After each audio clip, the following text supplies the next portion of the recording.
effectivement, ça sera le jeu. Nous aurons, juste avant pour commencer, hein, un jeu où on aura des questions sur l'Apocalypse, sur des prophéties de la Bible. Donc l'Apocalypse fait partie des livres de prophétie, c'est le livre de prophétie du Nouveau Testament, c'est exclusivement consacré à ça. Vous aurez des petits cartons, des petits coupons tout sympas pour que vous montrerez pour dire si c'est oui, si c'est non. Et puis donc on va jouer comme ça et puis après on aura ce moment comment dire de visionnage d'un petit documentaire qui a été fait exclusivement pour vous. Regardez comme vous avez de la chance. Donc à ce moment-là, vous verrez que ça sera, je vous en dis pas plus, ça sera la surprise du chef. Et puis après, nous aurons un moment effectivement d'enseignement et on aura donc tout ce qu'on va faire ce soir, ça sera apprendre à mieux aborder l'Apocalypse et mieux aborder et être ensemble justement parce que c'est une joie d'être ensemble. La communion fraternelle, c'est important et nous, parce que de toute façon nous irons passer l'éternité ensemble, autant commencer à s'habituer maintenant. Bonsoir à tous. Alors, si vous êtes là, c'est que vous avez compris qu'il n'y a plus de temps à perdre, que vraiment la parole de Dieu, vous devez la connaître sur le bout des doigts et que lire, étudier, c'est vraiment important. Alors, on vous a donné des petits coupons avec la partie oui et la partie non. Donc, on va vous montrer, je vais vous énoncer des prophéties de la Bible et vous devrez confirmer si oui ou non elles sont de l'Apocalypse ou d'un autre livre de la Bible. Alors, je vais faire un petit sondage avant pour embêter quelques-uns et quelques-unes. Est-ce que vous avez relu le livre de l'Apocalypse avant la réunion ? Ah ben, je vous félicite pas. Mais c'est pas grave. On va voir les points importants ensemble. J'espère que ça vous donnera vraiment envie de lire et relire ce livre. Alors, on va commencer par la première prophétie. Je regardais, quand il ouvrit le 6e sceau, il y eut un grand tremblement de terre. Le soleil devint noir comme un sac de crin, la lune entière devint comme du sang, et les étoiles du ciel tombèrent sur la terre. Comme lorsqu'un figuier secoué par un vent violent jette ses figues vertes. Cette prophétie est-elle tirée de l'Apocalypse, oui ou non? Vous pouvez lever vos petits cartons. Alors Joël, je ne vois pas ton carton. Comment tu t'appelles? Fabiola. Alors Fabiola nous dit... Fabiola, tu nous dis oui? Eh bien, Fabiola, c'est une bonne réponse et tous ceux qui ont répondu oui ont une bonne réponse. Et Fabiola, est-ce que... Alors, on va aller plus loin. Est-ce que tu sais où se trouve cette prophétie dans l'Apocalypse? Bon, c'est un peu compliqué. Alors, c'est Apocalypse 6, versets 12 à 13. Alors, bravo à tous ceux qui ont répondu oui. Et pour les autres, c'est pas grave. Vous lirez l'Apocalypse. Alors, on continue. Je regardais pendant que l'on plaçait des trônes, et l'Ancien des jours s'assit. Son vêtement était blanc comme la neige, et les cheveux de sa tête étaient comme de la laine pure. Son trône était comme des flammes de feu, et les roues comme un feu ardent. Apocalypse ou pas? Alors, je vois beaucoup de oui, réponse positive. Ah, on va aller par là. Qui a dit non? Alors, Joël a dit non, je vois beaucoup de oui. Fabiola a dit non, là on a oui. Je n'ai pas de carton. Alors, j'ai beaucoup de oui, je veux quelqu'un qui dit non. Ah, toi, tu... Joël est très motivé. Alors, si tu dis non, est-ce que tu sais dans quel livre se trouve ce verset, cette prophétie? Je ne sais pas, mais j'ai lu un peu l'Apocalypse, mais je ne crois pas avoir... Tu n'as pas vu, d'accord. Alors, on a un non et il nous dit qu'il n'a pas lu. Et Joël? Est-ce que tu peux nous dire où se trouve cette prophétie? Non, hein. Alors non. Hein. En tout cas, elle a dit non. On a Gilles aussi qui a dit non. Est-ce que tu sais dans quel livre se trouve cette prophétie, si elle n'est pas dans l'Apocalypse? Sûr, mais c'est Ésaïe ou Ézéchiel. Alors, Cette prophétie n'est pas dans Apocalypse, effectivement, mais elle se trouve dans Daniel 7, verset 9. On continue. Aussitôt après ces jours de détresse, le soleil s'obscurcira, la lune ne donnera plus sa lumière, les étoiles tomberont du ciel et les puissances des cieux seront ébranlées. Alors le signe du Fils de l'homme paraîtra dans le ciel, toutes les tribus de la terre se lamenteront et elles verront le Fils de l'homme venant sur les nuées du ciel avec puissance et une grande gloire. Apocalypse ou non? Alors j'ai beaucoup de non. J'ai un oui, deux oui, 3, 4. Mais les non, je vous vois plus. Alors je vais interroger des personnes qui ont dit oui. Du coup, je vais voir Marisha. Marisha, si c'est dans Apocalypse, c'est où?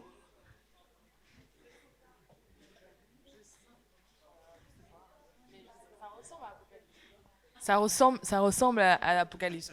Alors ça ressemble à Apocalypse, mais ce n'est pas dans Apocalypse. C'est dans Matthieu, chapitre 4. Ah, bravo Étienne. Matthieu, chapitre 4. Chapitre 24. Bravo. Célie. C'est pas la tienne, en tout cas. Alors, on va passer à la prophétie suivante.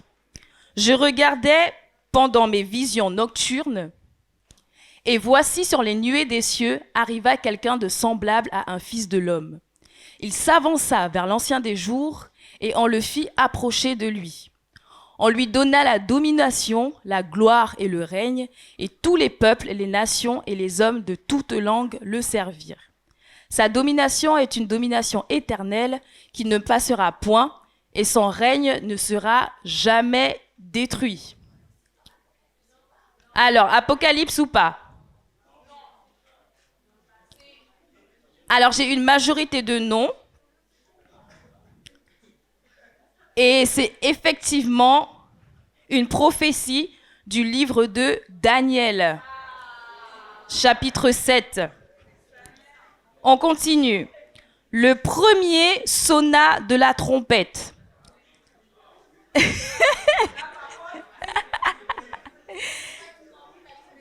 il y eut de la grêle et du feu mêlés de sang qui furent jetés sur la terre. Et le tiers de la terre fut brûlé, et le tiers des arbres fut brûlé, et toute herbe verte fut brûlée. Alors j'ai une majorité de oui. Est-ce que quelqu'un a dit non quelque part? D'accord. Heureusement, hein, parce que... Alors on est bien dans Apocalypse 8, verset 7. Prophétie suivante. Le jour du Seigneur viendra comme un voleur. En ce jour, les cieux passeront avec fracas. Les éléments embrasés se dissoudront et la terre avec les œuvres qu'elle renferme sera consumée.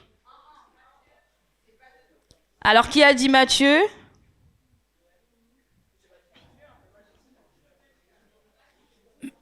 Alors, j'ai entendu Matthieu.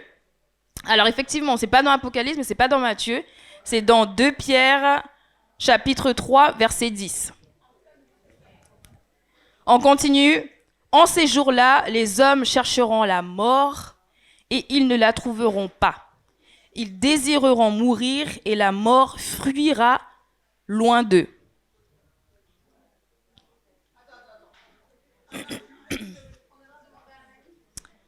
Un ami, c'est qui? Non, Polo, on le réserve pour tout à l'heure. Alors, j'ai une majorité de oui. Alors, c'est effectivement dans Apocalypse, chapitre 9, verset 6. Prophétie suivante. En ce jour, il y aura près de lui un mugissement, comme celui d'une tempête sur mer.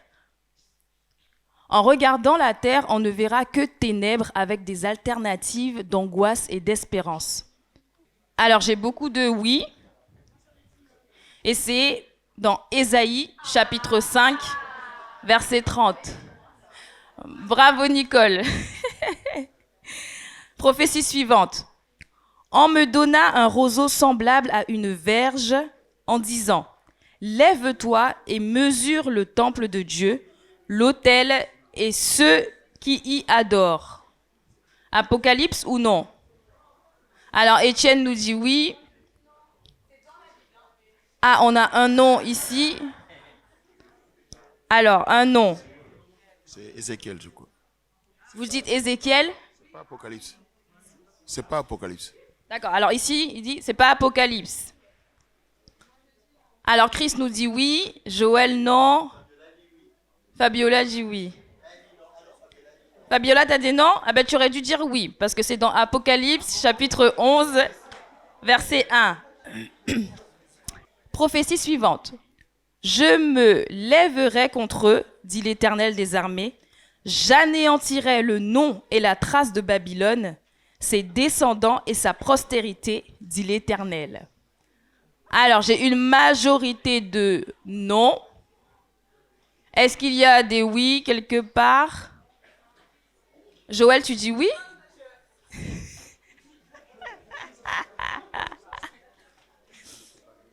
Alors, il y en a qui n'ont pas de carton. Tu veux? T'en as un?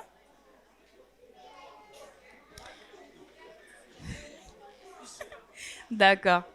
Alors, j'ai une majorité de non et c'est effectivement une prophétie qui se trouve dans le livre... Christ, on ne peut pas dire oui et non. C'est oui ou non. Donc, cette prophétie se trouve dans le livre d'Ésaïe, chapitre 22, verset 14. Alors, bravo à tous. Je vous donne une astuce. Bravo. Laisse le verset. Je vous donne une astuce. D'une manière générale, quand ces prophéties concernant les événements de l'Apocalypse vont avoir lieu, ce sont des futurs. Je ferai, je me lèverai, je détruirai Babylone. Ce sont des futurs, et les futurs, c'est pas dans l'Apocalypse. Dans l'Apocalypse, il y eut, c'est dans le passé. Il raconte dans le passé ce qu'il voit de l'avenir. C'est drôle, hein? Donc, en gros, parce qu'il y a une exception. Mais donc, et Dieu frappa la terre. Un ange vint, frappa, vous voyez, passé simple, le passé, c'est l'Apocalypse. Mais je frapperai et je détruirai Babylone la grande, c'est dans l'Ancien Testament, pas dans l'Apocalypse. Vous voyez, c'est une petite astuce, vous auriez eu 9 sur 10. Mais il ne fallait pas vous le dire quand même, sinon vous auriez trouvé les yeux fermés. Bon, maintenant celui qui n'a jamais voté, il a fait 0 faute. Alors là, il faut lui faire un cadeau. Bon. Dans les premiers versets de l'Apocalypse, on a les 5 fameux W des journalistes, qui, quand, quoi, où, pourquoi. Donc on a tout ça. Et on a effectivement, pourquoi l'a-t-il écrit? C'est pour montrer à ses serviteurs ce qui doit arriver bientôt. Donc on va visionner. Le but en fait de ce petit documentaire qu'on a préparé pour vous, c'est pour un peu poser le contexte. Parce que dire pourquoi c'est arrivé, quand c'est arrivé, dans quel contexte, et pour qui ça a été préparé, et qui est cette personne qui a écrit ce livre. Et on voit que c'est un livre particulier, notamment dans le fait que c'est pas un livre, on va dire, traditionnellement, comme beaucoup de livres dans la Bible qui sont inspirés, c'est un livre dicté. Il lui dit écrit.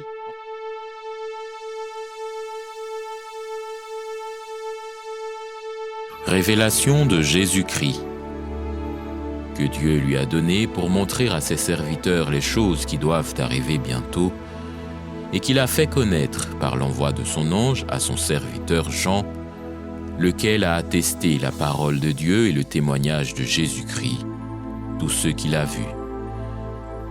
Heureux celui qui lit, ceux qui entendent les paroles de la prophétie de ce livre, et qui gardent les choses qui y sont écrites, car le temps est proche.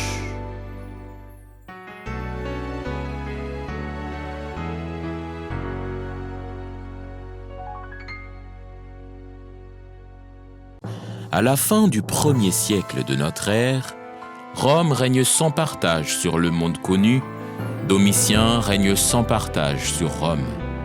Mais un élément troublant se lève dans l'Empire et, depuis Auguste, un nom vient perturber les empereurs jusque dans leurs bains privés, Jésus. Il leur vient du fond de la toute nouvelle province de Judée le bruit de ses miracles et de son évangile. Le bruit de sa mort leur parvient également. Étrange bruit qui raconte que ce jour-là, le soleil a disparu du ciel entre midi et 3 heures, que la terre a vacillé sur sa base et que le voile du beau vieux temple de Jérusalem, sans le secours d'aucune main, fut déchiré du haut en bas.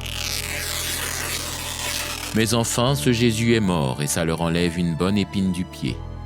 Enfin, c'est ce qu'ils croient, car voilà que les disciples de ce dernier sortent peu à peu des maisons où ils avaient couru se cacher et se mettent à répandre une curieuse parole. Ils tiennent le Galiléen pour ressusciter. La nouvelle se répand comme une traînée de poudre dans les provinces, dans l'armée, dans l'administration, dans l'aristocratie, dans le palais impérial même, les croyants se multiplient comme des sauterelles. On les appelle des chrétiens. Ces gens refusent de rendre un culte à l'empereur. Rome entend faire respecter ses lois. Pour les décimer, tous les moyens sont bons. On commence donc par la tête. Les apôtres sont assassinés les uns après les autres. Celui qui n'est pas décapité est jeté aux bêtes. Celui qui échappe à ce sort est crucifié. Mais un vieillard a échappé à l'un et à l'autre. On ne se l'imagine pas, mais ce Jean, c'est un peu l'apôtre des Français et de l'Église de France. C'est au cours des années 160 qu'un jeune grec venu de Smyrne décide de s'installer dans la ville de Lyon, capitale des Gaules. Juste avant, il s'est arrêté à Rome pour suivre une formation en art oratoire, mais c'est ici sa destination, c'est sa nouvelle patrie. Vous ne chercherez chez nous, qui vivons chez les Celtes et qui, dans nos occupations, usons de la langue barbare, ni l'art des mots que nous n'avons pas appris, ni la force du véritable écrivain que nous n'avons pas cherché à atteindre, ni ces grâces du style, ni cet art de plaire que nous ignorons. Cet homme qui se plaît si bien dans la capitale des Gaules, Irénée, a été formé dans la foi et les saintes lettres par Polycarpe lui-même, deuxième évêque de Smyrne, l'un des hommes les plus célèbres de son temps. Son nom, Polycarpos, signifie beaucoup de fruits, et il n'a pas attendu d'être porté en terre pour emporter des fruits.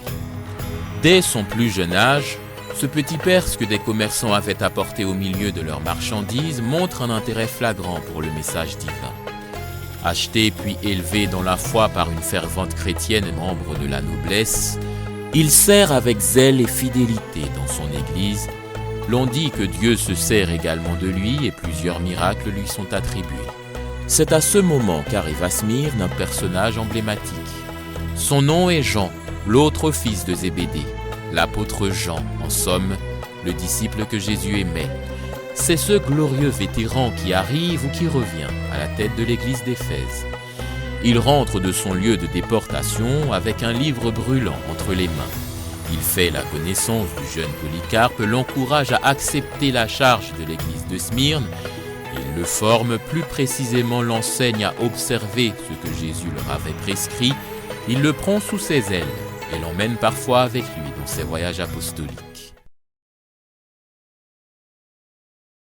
Le fait que Jean prenne sous ses ailes ce jeune diacre fait comme un écho à l'histoire personnelle de l'apôtre. Le cadet des 12, Jean faisait tout de même partie du trio rapproché de Jésus que le maître prenait avec lui à chaque fois que quelque chose d'extraordinaire devait se produire. Après l'ascension, que les chrétiens présentent comme la montée de Jésus au ciel, nous retrouvons ce jeune homme à la tête de l'Église dans une sorte de triumvirat avec son frère Jacques et Simon-Pierre. Le livre des Actes des Apôtres le présente souvent accompagné de Pierre. Pierre et Jean se rendaient au temple pour prier.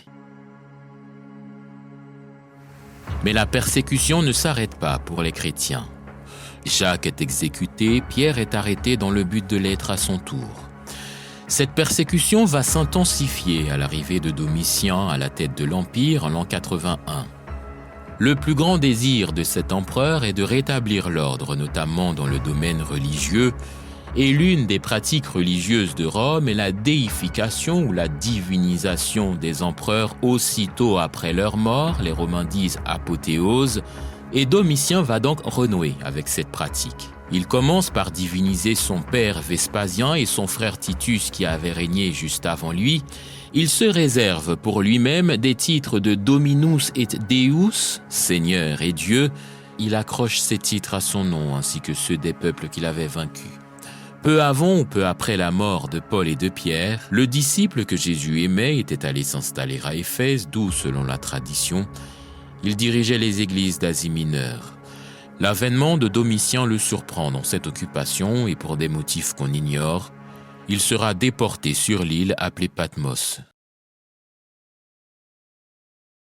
Patmos est une petite île de 34 km² située dans l'archipel dodécanèse dans la mer Égée, dans le sud-ouest de la Grèce. Les premiers Grecs s'y sont installés durant l'époque mycénienne, c'est-à-dire entre 1600 et 1100 avant Jésus-Christ. Lorsque les Romains mirent la main sur la Grèce, officiellement en l'an 146 après Jésus-Christ, ils utilisent Patmos comme un lieu de déportation. C'est là que le vieux Jean sera exilé par ordre de l'empereur Domitien au début des années 90. Mais de quoi s'occupait-il là-bas? À quoi consacrait-il ses journées? Avait-il des corvées à accomplir et des geôliers pour contrôler son travail? L'on n'en sait rien. Tout ce que l'on sait avec certitude, c'est qu'il fut ravi en esprit au jour du Seigneur. Il vit Jésus et tomba à ses pieds, comme mort. Mais le Seigneur le releva et lui dit « Écris ». Jean appelle son livre « Apocalypse ». Et contrairement à la connotation que ce mot possède aujourd'hui, Apocalypse n'est alors pas un synonyme de catastrophe et de calamité. Il se compose de deux mots grecs, apo et kaloupsis. Apo est un préfixe équivalent du préfixe dé ou ex en français, comme dans décacheté, extériorisé. On trouve ce préfixe notamment dans le mot apostello, qui veut dire envoyé. Apostello va donner notamment apôtre. Kaloupsis est un nom dérivé du verbe kaloupto qui signifie cacher, voiler, couvrir. Aussi lorsque l'apôtre Paul explique dans Romains 8, 19 que la création attend avec un ardent désir la révélation des fils de Dieu, le mot qu'il utilise est apocalypsis. Apocalypsis signifie donc révélation, dévoilement, divulgation. C'est après la parution de ce livre que le mot apocalypse va prendre le sens de catastrophe extrême qu'on lui connaît aujourd'hui, en écho au malheur et au fléau qu'il annonce. En effet, dans ce livre, le Dieu de l'Ancien Testament semble bel et bien de retour. Après un Nouveau Testament inondé de grâce et d'amour, l'Apocalypse semble dire que la fête est finie. Le grand Yahvé descendant en Égypte pour délivrer son peuple, l'Éternel faisant trembler le Sinaï, El Shaddai opérant des ravages au milieu de son peuple dans le désert et corrigeant Israël dans le pays de son héritage, le Seigneur des armées a repris les choses en main, les mains pleines de sang. C'est vrai. Mon épée s'est enivrée dans les cieux. Voici, elle va descendre sur Édom, sur le peuple que j'ai voué à l'extermination pour le châtier. L'épée de l'Éternel est pleine de sang, couverte de graisse, du sang des agneaux et des boucs, de la graisse des reins des béliers, car il y a des victimes de l'Éternel à Bosra, et un grand carnage dans le pays d'Édom. Mais il y aura deux camps, dit l'Apocalypse. Car alors même que ces différentes coupes de la colère de Yahvé seront en train d'être versées sur la terre, il est dit qu'une grande foule de femmes et d'hommes sera en train d'être accueillie, couronnée, glorifiée par lui dans le ciel. C'est d'abord à ce public-là que l'Apocalypse est adressé pour montrer à ses serviteurs. En l'occurrence, ce livre est un privilège de Dieu accordé à ceux qui le servent, une confidence, une preuve d'amitié, comme celle donnée par le passé à Noé, lorsqu'il lui dit « La fin de toute chair est arrêtée par devers moi, car ils ont rempli la terre de violence. Voici, je vais les détruire avec la terre. » Une preuve comme celle également donnée à Abraham lorsqu'il se demanda « Cacherai-je à Abraham ce que je vais faire ?» Et Jésus décrira ainsi cette amitié. Je ne vous appelle plus serviteur, parce que le serviteur ne sait pas ce que fait son maître. Mais je vous ai appelé ami, parce que je vous ai fait connaître tout ce que j'ai appris de mon Père. Et le but de l'Apocalypse est de faire connaître aux serviteurs et amis de Dieu les choses qui doivent arriver bientôt, ce à quoi ils ont échappé. C'est un livre d'effroi pour ceux qui périssent, mais un livre d'espérance pour ceux qui croient, ainsi que toute la création qui attend avec un ardent désir l'Apocalypse des fils de Dieu. Un livre où les calamités côtoient la félicité, le livre qui décrit l'issue du chemin spacieux et celle de la porte étroite. Heureux celui qui lit ce livre.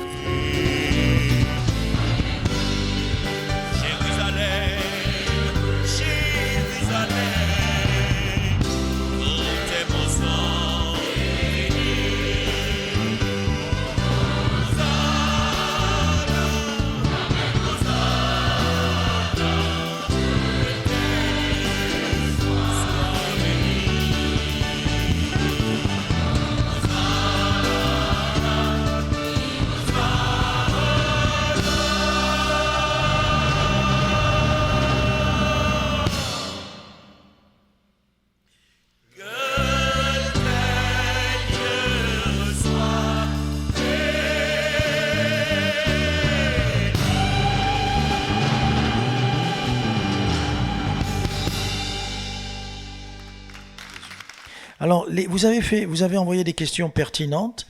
J'y répondrai sûrement pendant mon exposé, mais si ce n'est pas le cas, pour une ou deux questions, je répondrai à part, après, à la fin, on verra. Bien. Qu'est-ce que j'ai dû faire?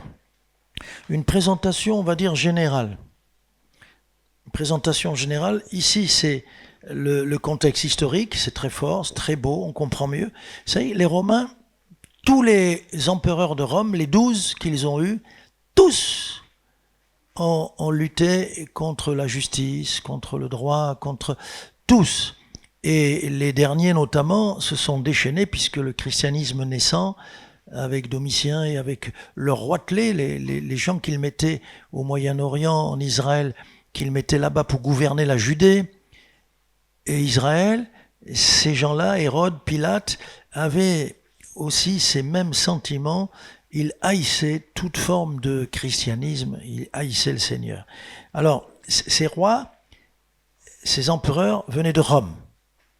Et puis par la suite, on le sait, l'Église chrétienne a dévié, enfin une partie, elle s'est établie à Rome, et ça a donné cette Église qu'on appelait l'Église romaine, et qui a lutté, qui a ordonné les massacres, d'abord qui a fait l'Inquisition. On torturait ceux qui croyaient dans la Bible. On a fait des choses incroyables contre les chrétiens authentiques. Et on a essayé de détruire la Bible, etc. Et c'est encore Rome, et on trouve Rome partout. La ville aux 7 collines. C'est important, vous verrez dans la Bible, concernant Babylone, qu'elle est établie sur 7 collines. Cette Babylone, le Seigneur vient pour lui régler ses comptes.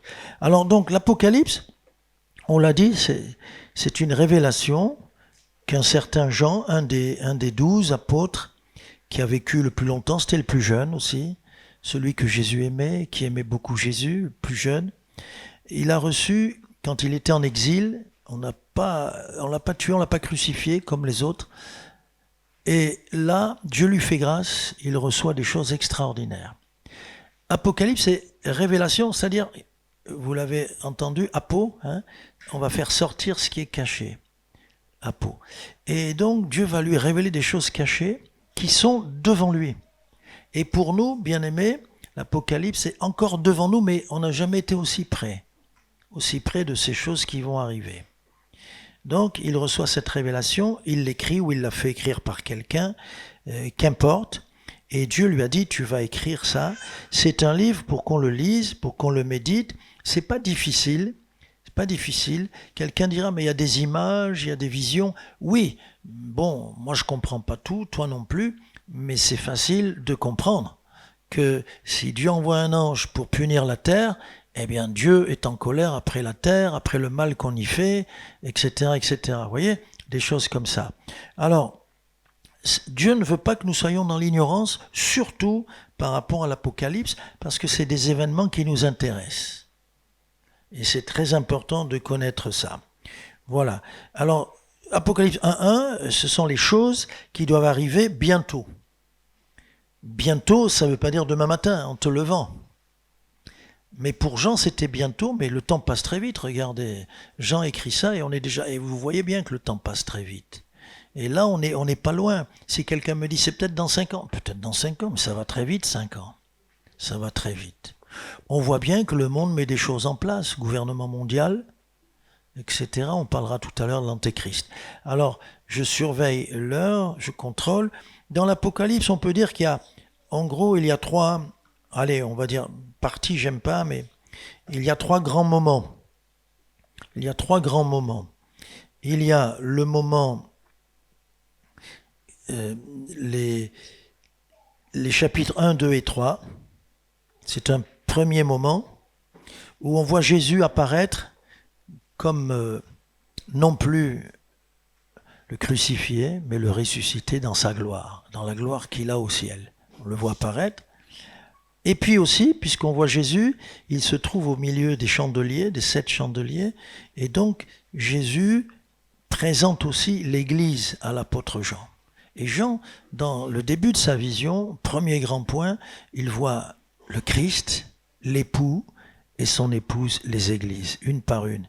7 églises lui sont présentées. Alors on peut dire que ça c'est le premier point, même s'il n'y a que 3 chapitres, ça fait déjà un grand point.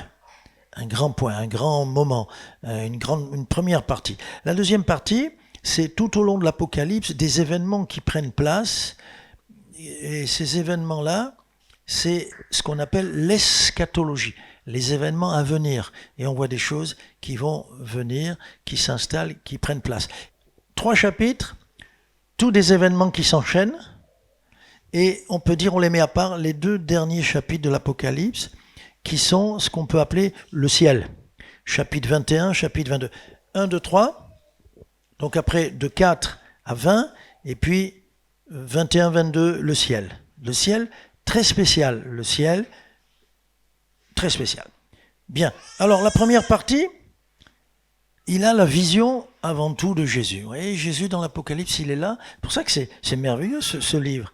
Et on le voit, il y a une description. Et ce qu'on remarque, quand vous regardez le détail de ces versets jusqu'au verset 20, vous voyez que ce qui accompagne Jésus dans ce que Jean voit, ce qui accompagne Jésus, c'est le feu, la lumière. J'ai regardé la blancheur, l'éclat, l'or, ses cheveux comme la laine, blancs comme la neige, les yeux, une flamme de feu, les pieds des reins. Les reins, c'est le bronze, c'est le métal ardent. Et le métal, quand il est ardent, il n'est pas rouge, il est plus que rouge, il est blanc, blanc. Vous vous rendez compte du métal qui devient tout blanc. La fournaise, son visage était comme le soleil qui brille dans sa force. La caractéristique de Jésus qui est là, c'est quelque chose comme le feu, mais rougi à blanc, à blanc, à blanc, à blanc. Et puis, les 7 églises, cette église que l'on connaît, je ne vais pas dresser la liste, mais il voit Jésus au milieu des chandeliers. Et ces chandeliers-là, ce sont les 7 églises. Alors, quelles sont ces 7 églises? Quand vous regardez sur une carte, en Asie mineure, aujourd'hui la Turquie, au nord d'Israël, cette avancée, cette pointe un peu ronde qui s'avance dans la Méditerranée, c'est l'Asie mineure. Après, il y a l'Asie plus loin. Et là, vous avez comme si le pèlerin venait et vous avez dans l'ordre les villes, les églises que l'on peut visiter en faisant une tournée missionnaire, vous voyez. Et elles s'enchaînent les unes derrière les autres. Il y en a 7. Au fait, le chiffre 7, je l'ai noté, il est 32 fois. Il est 32 fois dans la Bible. C'est important de comprendre qu'il y a des symboles.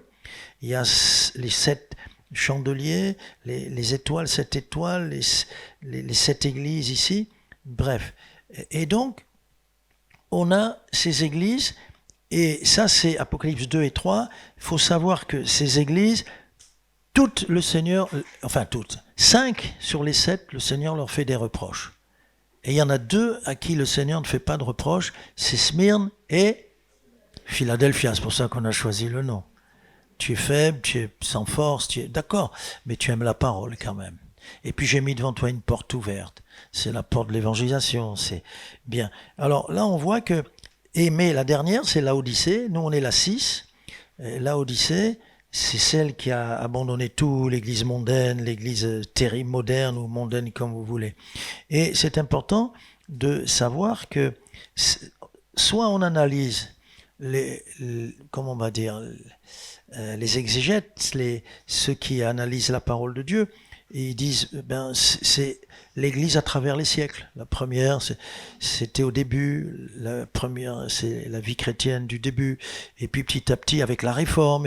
Et là, on arrive à Laodicée, l'Église des derniers temps. Ça peut être comme ça, mais ça peut être aussi, c'est cette Église tour à tour. Ce qu'une Église peut connaître, elle peut traverser des temps de difficulté, des temps d'épreuve, des temps.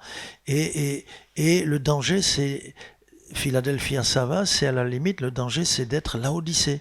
La dernière Église, il faut constamment veiller. Qu'importe. Ça peut être aussi pour un chrétien de dire, je suis comme la première Église, tiens, je suis comme Smyrne, tiens, je suis comme Laodicée. Bon, là, il peut même plus le dire. S'il est comme Laodicée, il a tout perdu, le pauvre, il s'en rend pas compte.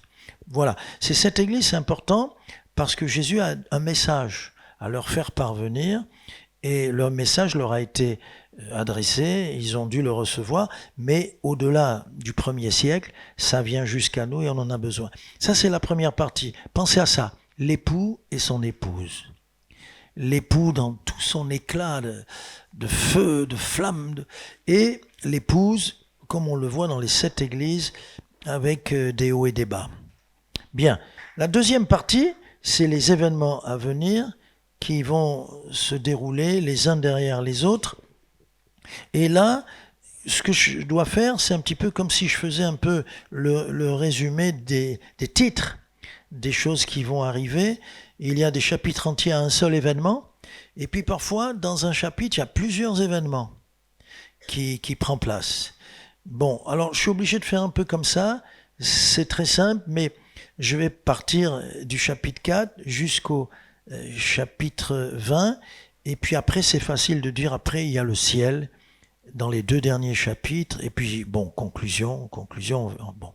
Alors, première partie, dès qu'on a vu le Fils et l'épouse, première partie dans cette grande partie de tous ces événements qui s'enchaînent, qui sont liés, qui se suivent, c'est qu'on voit le trône de Dieu, le Créateur. C'est plus le Fils, c'est le trône de Dieu. Dieu est assis, on le voit sur son trône, on voit les créatures qui l'entourent. Au passage, la question n'a pas été posée, mais on voit 24 vieillards autour et on se dit, peut-il y avoir des vieillards dans le ciel? Alors, moi j'ai reçu ça d'un homme de Dieu remarquable. Il m'a dit, je pense qu'il n'y a pas de vieillards dans le ciel, mais vieillards, vous savez que la Bible c'est une traduction, c'est pas facile. Jean, il a vu, ce sont les plus vieilles créatures créées par Dieu. Au commencement. Avant que nous on soit là, Dieu a créé le monde invisible, et parmi ceux qu'il a créés, les 24 plus vieilles créatures, ce sont les anges qui n'ont pas trahi le Seigneur, qui sont restés avec lui, et c'est pour ça qu'on les appelle les 24 vieillards. Voilà comment je comprends le mot vieillard. Sinon, vous n'êtes pas obligé de les imaginer avec des longues barbes de vieillards. D'accord? Voilà. Bon, ça peut être compris comme ça. Et puis après, il est question des sceaux. Qu'est-ce qu'un sceau? Sceau, c'est un cachet, c'est un ruban, c'est pour fermer. Hein. Sceller, c'est fermer. Les sceaux, c'est fermer. Une porte, on met des sceaux, on ne peut plus rentrer. C'est fermé par la loi, on ne peut plus accéder, on ne peut plus sortir. C'est scellé. C'est comme un coffre où on a fermé à clé. C'est ça. Et donc, il va y avoir 7 sceaux. Ce chiffre, il est là. Il y a beaucoup de symboles là, c'est puissance, sceau, c'est le 7, ça veut dire que c'est de Dieu. 7, c'est le chiffre parfait, c'est le chiffre de Dieu. Et donc parmi ces sceaux qui vont s'ouvrir, ça c'est au chapitre 5, ce qui est important, c'est qu'il y a un seul qui peut ouvrir ces sceaux. Aucun ange ne peut le faire, et il le voit dans sa vision, mais arrive le Fils pour ouvrir les sceaux. C'est le seul qui soit digne de cela. Et c'est écrit. C'est écrit. Et donc il va être célébré, Jésus à nouveau, par des myriades d'anges et toutes les créatures. Et les 7 sceaux qu'on voit, c'est un livre, un rouleau si vous voulez, parce qu'on n'écrit pas, à l'époque on n'écrivait pas comme aujourd'hui. Il a la vision d'un rouleau qu'on déroule. D'abord il faut le déceler, l'ouvrir. Et dans ce rouleau sont annoncés, ces sceaux annoncent des calamités, des jugements, des malheurs qui vont venir sur la terre. Il y a Je vais prendre un peu le détail parce qu'il y a eu des questions qui concernent ce petit détail. Il y a déjà, donc ça c'est les chapitres 6 et chapitre 8, c'est séparé par le chapitre 7. Donc il y a 6 et 8, là il y a les 7 sceaux. Donc l'agneau va ouvrir les sceaux et de là vont sortir d'abord les 4 premiers sceaux, ce qu'on appelle les cavaliers de l'Apocalypse. Est-ce que quelqu'un a lu un livre qui s'intitule Les 4 cavaliers de l'Apocalypse? Personne. Bon, je crois que c'est Billy Graham qui a écrit ce livre. Billy Graham a écrit ce livre. Il y a le cheval blanc, celui qui le montait, c'est Jésus, une couronne, il est venu en vainqueur et pour vaincre, waouh. Et puis après, le cheval roux, des couleurs, pourquoi? Eh bien, lui, il avait le pouvoir d'enlever la paix sur la terre. Les hommes se sont jetés les uns sur les autres, des guerres sur la terre. Le cheval noir, alors une question à porter sur ce cheval noir, pourquoi il est venu, pourquoi? C'est pas tout bien expliqué, mais il est venu pour frapper le blé et l'orge, mais il n'a pas touché d'autres nourritures. Donc, on peut dire qu'il est venu pour des famines partielles ça et là sur la terre. Avant de continuer, voilà ce qui se passe dans l'Apocalypse, c'est que nous on le voit d'en haut, du ciel. Et on sait que c'est un ange qui vient et qui proclame quelque chose et ça se passe en bas. Mais sur terre, on dit, tiens, c'est une pandémie, tiens, il y a une maladie sur le blé, tiens, l'orge avec les tempêtes et tout, il n'y a plus d'orge sur toute la terre. Et vous voyez, on parle comme ça, mais avec l'Apocalypse, on sait que ce sont des décisions d'en haut. Et que Dieu a tout sous son contrôle. Et sur terre, on voit rien du tout. Donc le cheval noir vient apporter des famines ça et là, puisque le blé est frappé, l'orge est frappé, ça vous le lisez hein, au chapitre 6. Et puis après ce cheval noir, c'est un cheval verdâtre, c'est le 4e cavalier de l'Apocalypse. Il va faire périr les hommes, il aura le pouvoir sur le quart de la terre. Comment ça va se passer sur la terre? On ne sait pas, peut-être des tremblements, non, parce qu'il y aura d'autres tremblements de terre, mais en tout cas, il y aura des morts et ça sera très puissant, parce que le quart de la terre, ça fait pas mal de monde. C'est pas quelque chose, Dieu punit l'Égypte, Dieu punit son peuple, comme on l'a entendu dans cette présentation super, mais c'est au niveau mondial. C'est au niveau mondial. Et mondial, toute la interplanétaire. Et puis après ça, on voit des âmes qui ont été immolées, qui ont été massacrées, tous ceux qui ont été massacrés, torturés à travers les âges, qui sont là. Comment il les voit sous l'autel? Vous voyez, il a une vision. Après, il le raconte comme il le voit, mais on ne comprend pas bien. Mais tout d'un coup, il s'aperçoit qu'il y a là tous ceux qui ont été massacrés à cause de la parole et du témoignage, de leur témoignage. Ils ont été massacrés à travers les âges. Et ils ont été certains décapités. En ce moment, on en décapite des chrétiens, des milliers tous les ans. On l'a fait, parfois on crucifie ceux qui ont été immolés à cause de la parole qu'ils ont aimée avant tout et du témoignage. Et puis le sixième, c'est terrible. Quand le sceau est ouvert par le seul qui est digne de l'ouvrir, c'est comme ça que commencent les premiers jugements de Dieu sur la terre. Quand il ouvre le 6e, il est dit qu'il y a un tremblement de terre, le soleil devient noir, la lune elle est en sang, et les étoiles tombent, des météorites ou des étoiles vont tomber. Ça va être des jours d'angoisse, des jours terribles pour la terre. Le soleil perd de sa couleur, de son éclat, pardon.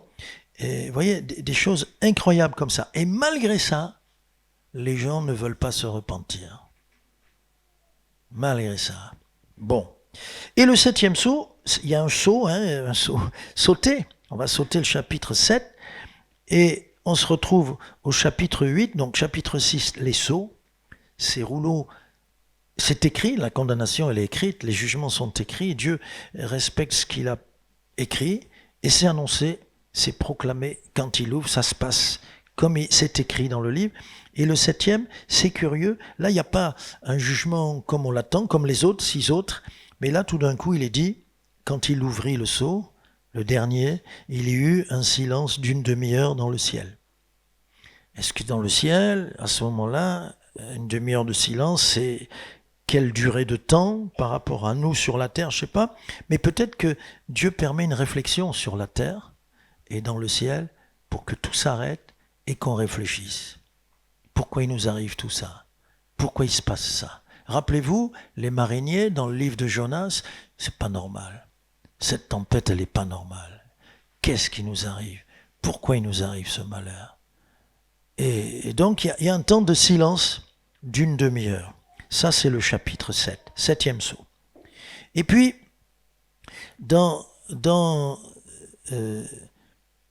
pardon, c'est le chapitre 8, hein, c'est 6 et 8. Et maintenant, je reviens un peu en arrière, il y a le chapitre 7. Il est très spécial, il faut le lire avec le chapitre 14, c'est l'histoire des 144 000.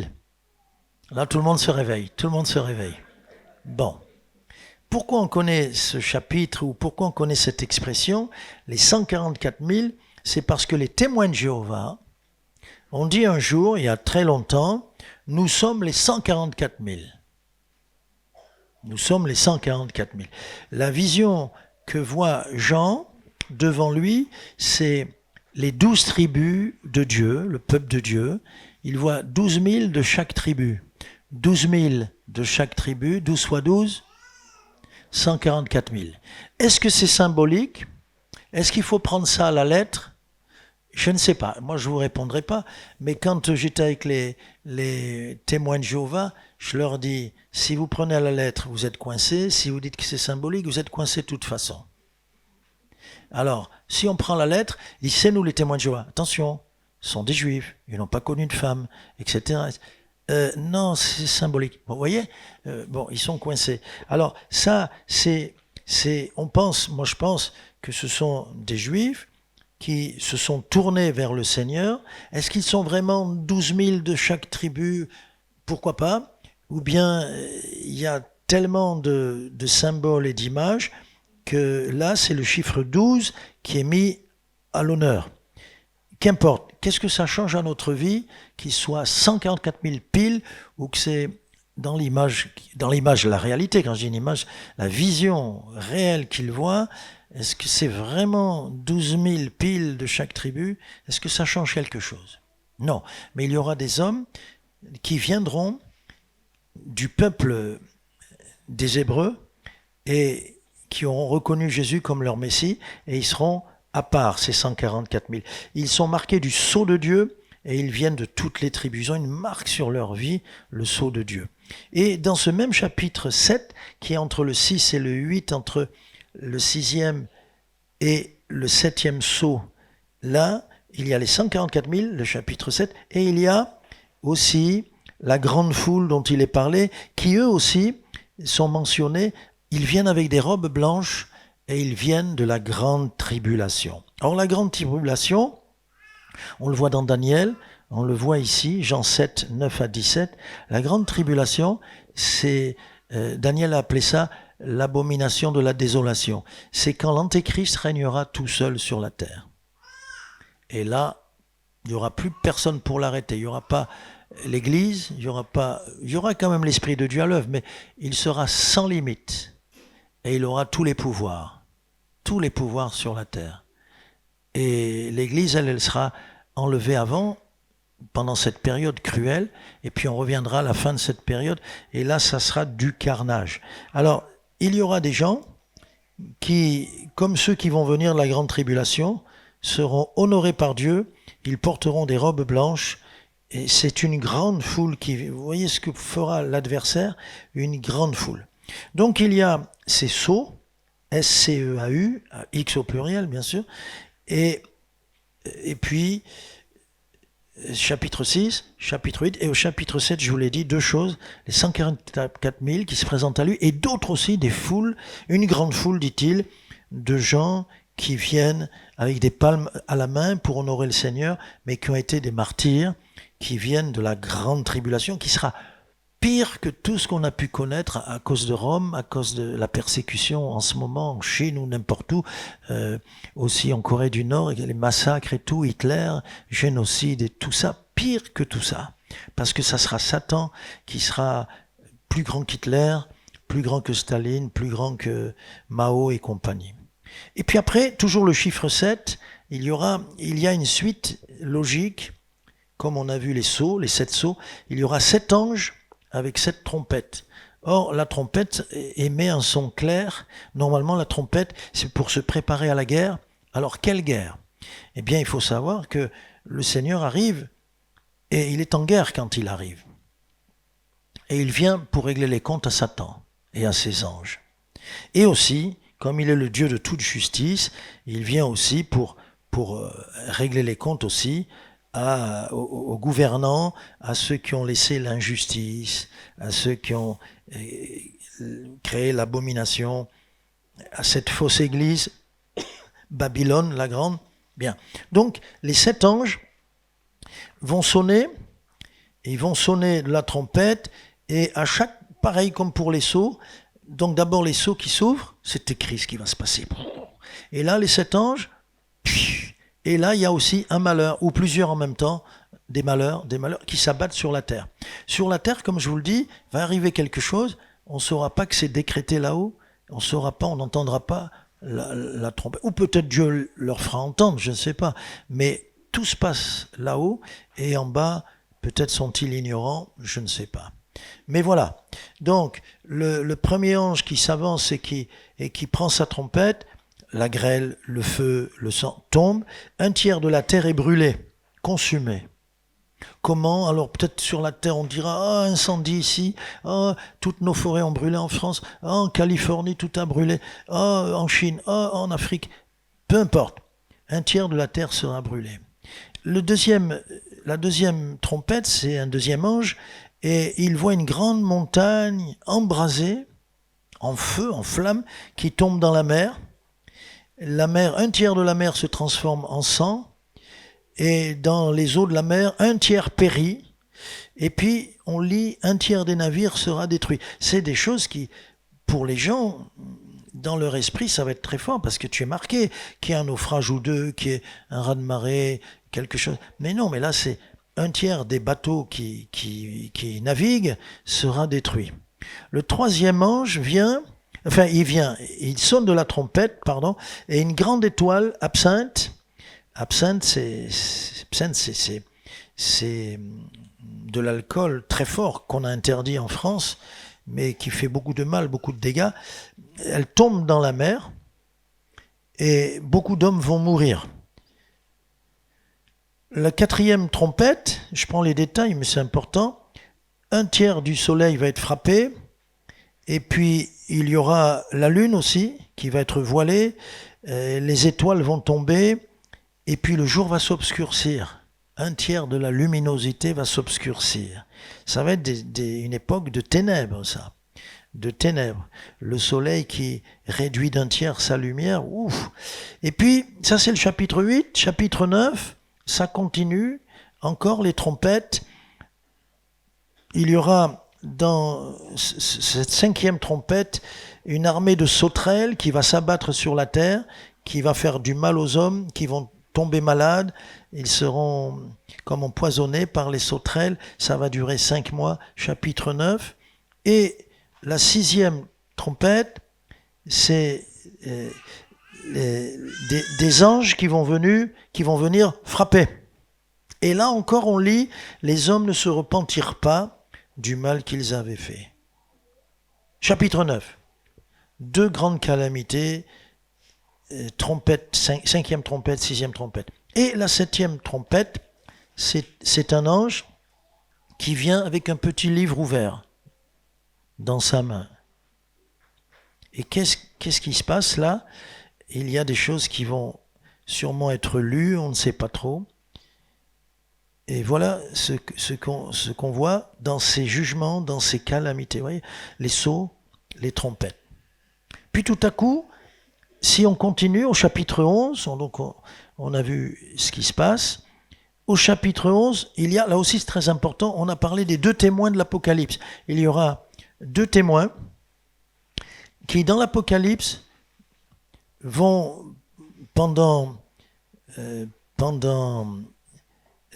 3 ans et demi, 42 mois, c'est écrit au chapitre 13. 1260 jours, ça fait toujours 3 ans et demi au chapitre 11. En tout cas, ces deux témoins vont venir parler de la part du Seigneur pour que les gens puissent avoir encore l'occasion sur terre de se tourner vers le Seigneur. Il n'y a plus l'Église, il n'y a plus de témoignage, mais ces deux témoins vont avoir un témoignage puissant.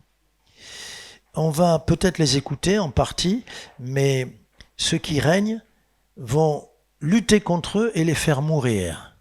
Et il est dit qu'ils vont mourir, mais qu'ils vont ressusciter. Et c'est une période où ils vont être là pour prophétiser, parler de la part du Seigneur pendant 3 ans et demi. Retenez ça, 3 ans et demi. C'est la moitié de 7 ans.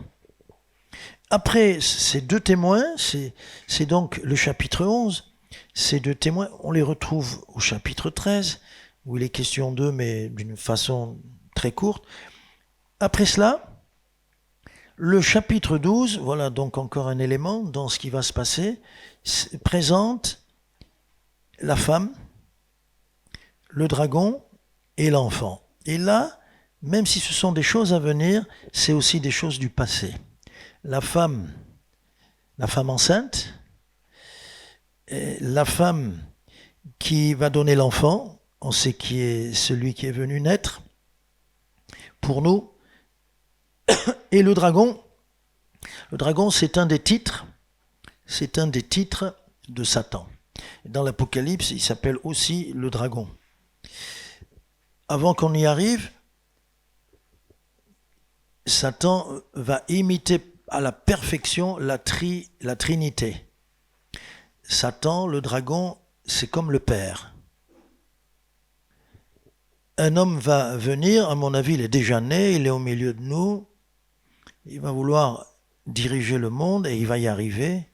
Pas encore, mais et c'est comme le Fils. Ce sera un homme, mais Jésus était un homme, mais il était Dieu.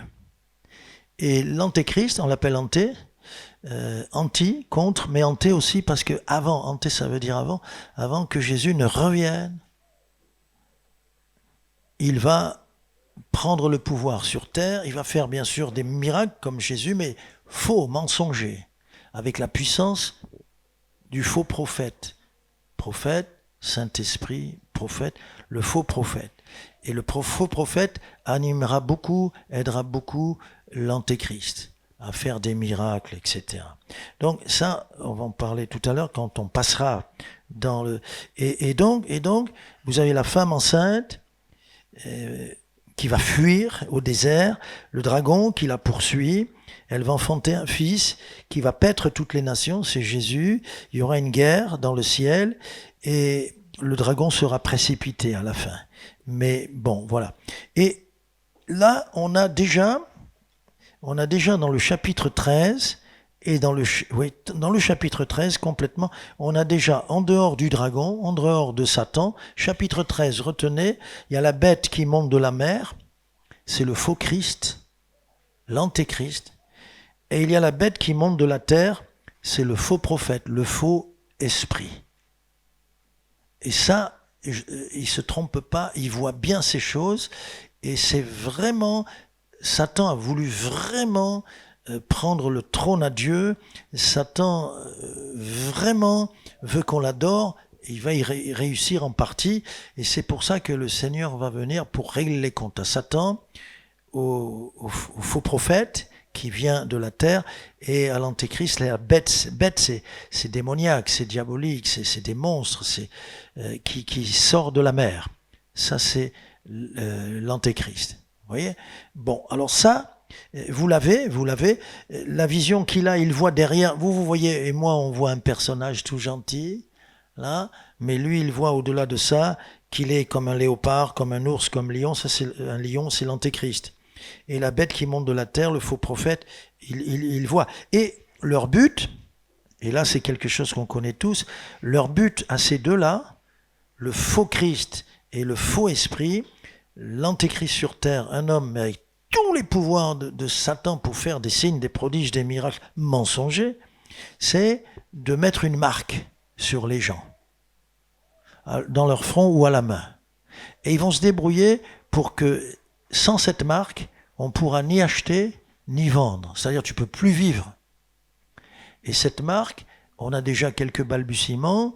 Est-ce que ça sera ce qu'on a déjà, comment on appelle ça, la carte bleue? Et donc, vous voyez, bientôt, sans la carte bleue, on ne peut plus acheter.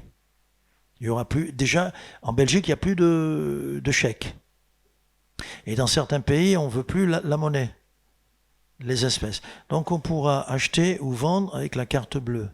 Et bientôt, on dira la carte, on peut nous la voler, c'est dangereux. Pour la sécurité, on va vous la mettre dans la main. Et ils ont fait déjà des essais. Dans la main et là.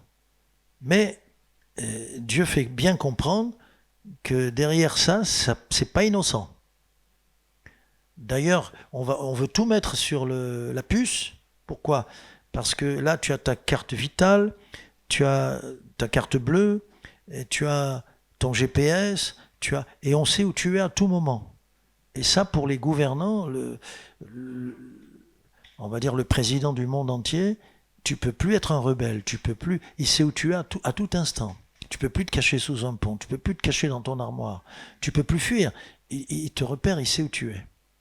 En Chine, c'est déjà le cas, vous avez vu? Qu'en Chine, dans la rue, une caméra, on sait qui tu es, si tu as payé des impôts ou pas, si tu as un PV en retard, on sait tout. Bon, il veut tout contrôler. Il va passer par ces moyens extraordinaires. Quand il est dit que l'image de la bête sera suivie par le monde entier, ça ne veut pas dire que le monde entier va aller là où il est pour l'adorer, mais on se servira de la télé. Avec la télé, on peut adorer, on peut avoir 4 ou 5 milliards d'adorateurs au même moment. Alors, ça c'est très important, ce chapitre 13, il est capital pour qu'on comprenne ce qui est en train de se mettre en place.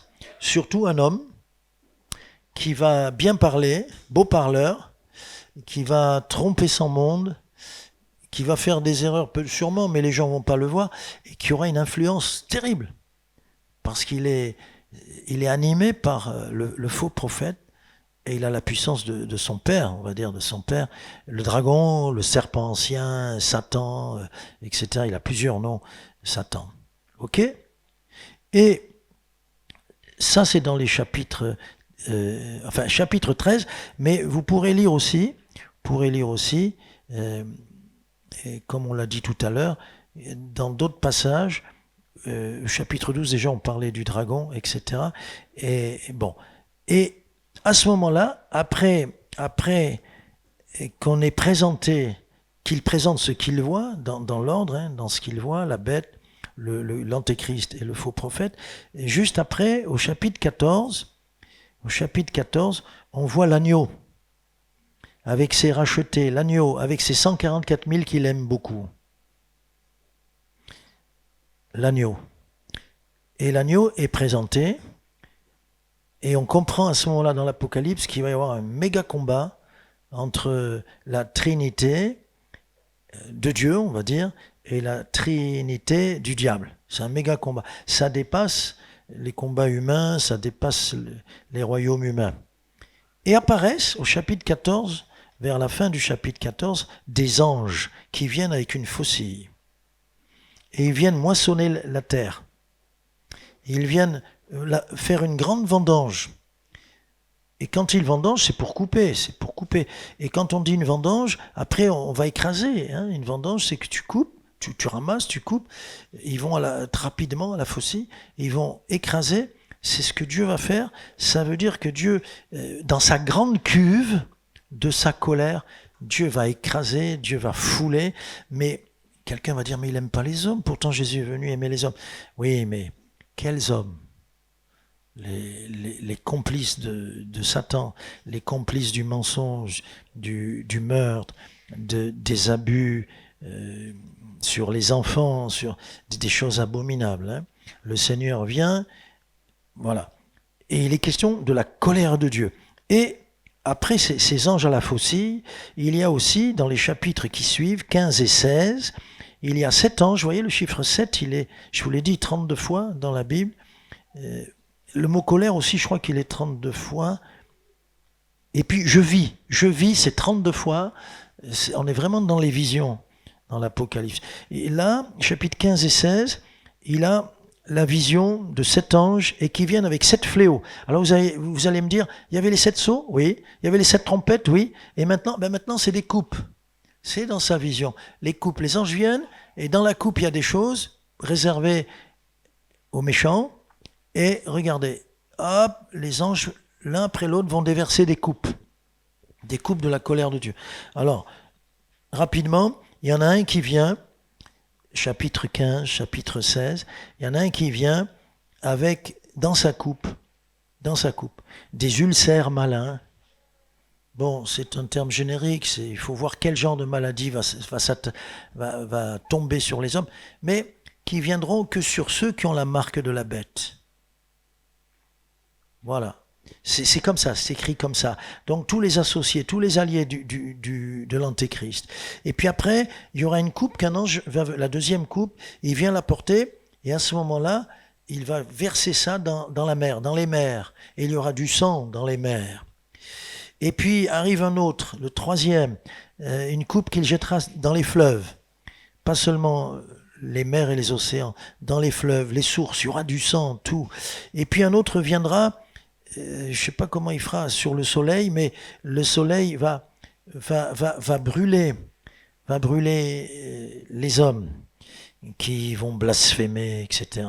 Et ce qui est formidable, ça commence à s'approcher là du règlement de compte, c'est qu'un ange va déverser une coupe sur le trône de la bête, le royaume couvert de ténèbres. Et puis, ça, il faut aussi le comprendre, quand il y a encore une coupe, la 6e, elle est versée par un ange sur l'Euphrate.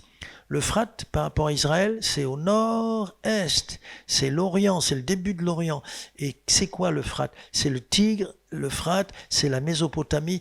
Le fleuve va être asséché, et ce fleuve asséché, c'est déjà un chemin que Dieu prépare par la malédiction des anges de cette 6e coupe. Une voie va être préparée pour des armées. Des armées vont se préparer. Alors les armées, quand on dit armée, des cavaliers, mais non, aujourd'hui il n'y a plus de cavaliers. Ils ont des millions de chevaux en Chine. En Russie peut-être aussi, je ne sais pas. Mais bon, et donc le chemin se prépare pour des armées qui vont venir. Il faut qu'ils passent par là. Ça ira très vite pour eux. Ils vont descendre sur Israël parce que tout va se concentrer sur Israël, sur Jérusalem. Le diable veut qu'on l'adore à Jérusalem. Et c'est pour ça qu'il y a une haine contre le peuple juif. Parce que c'est d'eux qu'est venu le Messie. Et ça, Satan le sait. Et donc l'Euphrate va tarir. Et il est dit qu'un chemin va être créé au chapitre 16, verset 16, afin que toutes ces troupes qui vont passer par cette voie créée au fond du lit, l'Euphrate, puissent arriver à Armageddon. Ça sera l'endroit de rencontre pour le conflit final. Ça sera, alors Armageddon, le nom, la vallée de Megiddo, c'est le même nom, même mot, c'est là que toutes les armées, on va dire, du camp du dragon, de l'antéchrist et du faux prophète, vont se rassembler, et c'est là que Jésus viendra pour, avec ses armées à lui aussi, affronter cette armée-là. Alors attention, ça serait une guerre, comment on peut l'appeler? Allez, une guerre mondiale, mais il n'y aura pas que des armées humaines. Il y aura des anges, mais nous aussi on aura des anges. Il y aura l'Église. Il est appelé l'Éternel des armées. Il a ses armées célestes, mais il a son armée, c'est nous. Ça sera un conflit d'hommes, de bêtes, concernant les anges, et pour nous d'hommes, de chrétiens rachetés, et ça sera aussi avec nous les anges. Amen. Et c'est Armageddon qu'il va y avoir le grand combat, le jour du Seigneur. Et donc, voilà les coupes qui sont déversées, et ce que l'on voit, c'est que la dernière coupe, elle est jetée en l'air pour Babylone. Pour Babylone. Et à partir de là, on a 2 chapitres, 17-18, qui parlent de la chute de la grande Babylone. Quelqu'un peut dire, Babylone, oui, Babylone, pas cette Babylone que l'on connaît, on va dire, ce gouvernement humain et inhumain, mais ce gouvernement terrestre, c'est une Babylone spirituelle. C'est une Babylone spirituelle. Et elle a a commis des atrocités. Et elle est appelée aussi la grande prostituée. Bref. Et c'est une femme assise sur une bête écarlate. Quand on dit bête, c'est des puissances démoniaques. Elle peut avoir des couronnes, d'accord, mais il y a des noms de blasphème. C'est l'antichrist, c'est tout ce que vous voulez, vous voyez. Elle a 7 têtes, et il est dit que ces 7 têtes, ce sont ces 7 montagnes sur lesquelles elle est assise. Et la ville de Rome est assise sur 7 collines. On l'appelle aussi la ville éternelle. C'est là où la puissance anti-Christ s'est établie, je vous l'ai dit, depuis longtemps, très longtemps. Et c'est là où on a commis toutes sortes d'abominations et on a lutté contre le christianisme, le vrai christianisme. Et il est dit qu'elle est ivre du sang des témoins de Jésus. Ivre. Elle a bu le sang de tous ceux qu'elle a crucifiés, martyrisés, torturés et tués et exécutés. Donc, c'est une Babylone spirituelle.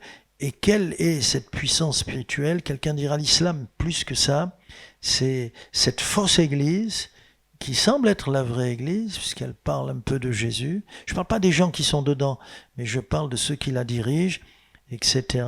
Souvent, en tout cas dans les premiers siècles, on pensait que chaque pape qui arrivait, c'était l'antéchrist, ça va être lui, ça va être lui. Vous voyez comment on la voyait à l'époque? Là, depuis, on a un peu oublié qu'elle est responsable du meurtre de toute la chrétienté. Bien. Alors, donc, quand il y a la chute de Babylone, bon, c'est formidable. Chapitre 16, chapitre 17, chute de Babylone, et c'est tellement important, chapitre 18 encore, chute de Babylone. Donc là, vous verrez comment le Seigneur veut aller jusqu'au bout. Bien. Et puis,